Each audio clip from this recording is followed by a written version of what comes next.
Iran ने missile से हमला किया।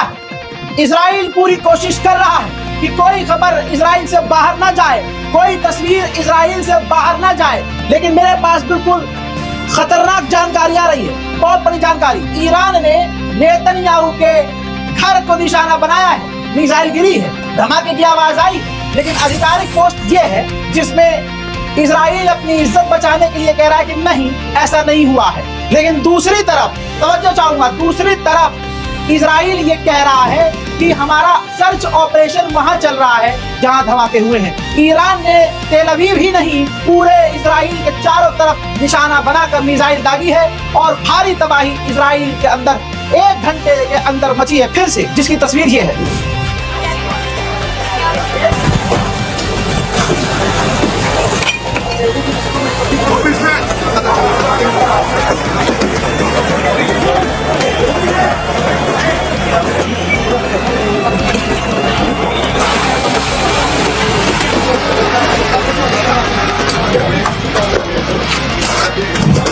ईरान बिल्कुल इजराइल के ही तर्ज पर इजराइल पर हमला कर रहा है, इजराइल के ऊपर ऐसे हमले कर रहा है ईरान जैसे अब तक ना किए। इजराइल हालांकि पूरी ताकत से ईरान की मिसाइल और ड्रोन को रोक रहा है। देखिए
है कि इजराइल के डिफेंस सिस्टम फेल है ही।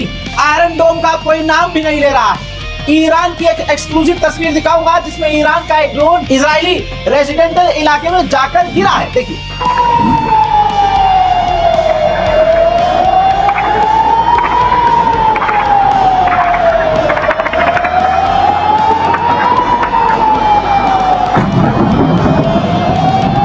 इजराइल छुपा रहा है, बोल रहा हूं कि छुपा रहा है, लेकिन मैं और मेरी टीम लगातार आपको तेल अवीव और दूसरे इजरायली इलाकों में जो डैमेज हुआ है उसकी तस्वीर दिखा रहे हैं। देखिए इजराइल के अंदर थोड़ी ही देर पहले ईरानी हमलों से तबाही मची है। ये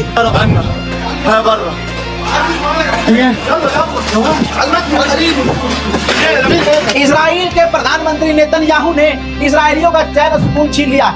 जरा ये तस्वीर देखिए, 24 घंटे से ऐसी ही तस्वीरें आ रही हैं जहां इजराइल के लोग बेचारे यहूदी छुप कर बैठे हुए हैं बंकर में कि इनकी जिंदगी पर तरस आ रहा है। बात करें ईरान की तो जरा नोट कर लेना, देख लेना, जब ईरान के ऊपर मिसाइलें आ रही हैं तो ईरानी भाग नहीं रहे हैं, ईरानी छुपे हुए नहीं हैं, ईरानी बंकर्स में नहीं। उनको पता है कि हम तो मारे जाएंगे, उनको पता है, ये जज्बे की बात होती है कि इजराइल बड़े हमले करेगा। इजराइल के साथ और भी लोग हैं, इजराइल के साथ तो मुस्लिम देश भी हैं, लेकिन हम फलाने की तरह सीज़फायर नहीं करेंगे। हम यानी ईरान की आवाम, ईरान के supreme leader Ayatollah Syed Ali Khamenei के साथ भारत में कुछ कुत्ते नस्ल के जिनका नाम दूसरे उनमें आता है, जो मुसलमानों के नरसंहार में खुश होते हैं, अपने नाजायज बाप की तारीफ करने में लगे हैं। लेकिन आओ भक्तों, अरे पेशाब पीने वाली कौम, आओ तुम्हारा बाप तुमको खुद बता रहा है, इजराइल खुद बता रहा है। अल जजीरा की रिपोर्ट में बड़े बड़े अक्षरों में अपडेट आया है। कि इजराइल को 1973 के बाद इतना नुकसान हुआ है। अल्लाह अकबर। मैं कह रहा हूँ ईरान को बड़ा नुकसान हो रहा, मानता हूँ, लेकिन दुनिया ये मान रही थी कल तक कि ईरान इजराइल का बाल भी बाका नहीं कर सकता। अजीब, बाल छोड़िए, 1973 के बाद इतना बड़ा नुकसान इजराइल को हो रहा है। तुम बाल सोच रहे थे, ईरान ने पूरा झटका ही उठा लिया। उधर इजराइल के ही स्टाइल में ये वार्निंग जारी की है यहूदियों के लिए, और कहा है, ईरान ने कहा है कि यहूदी जितने भी हैं, आम जनता जितनी भी है, उनसे हमारी कोई दुश्मनी नहीं। ईरान का हमला खतरनाक होगा अगर आप अपने इजराइल के पावर प्लांट, न्यूक्लियर प्लांट या यूरेनियम के किसी प्लांट के आसपास हैं, तो तमाम यहूदी उससे दूर हो जाएं। एक और इतिहास में बात लिख दी गई है, ईरान ने जिंदगी में पहली बार दिन के उजाले में इजराइल पर हमला किया है। यानी ईरान करो और मरो की स्थिति में है, और ईरान की आवाम पूरी तरह से अपनी सरकार के साथ। ईरान ने मिसाइलों की बरसात दिन में ही की थी।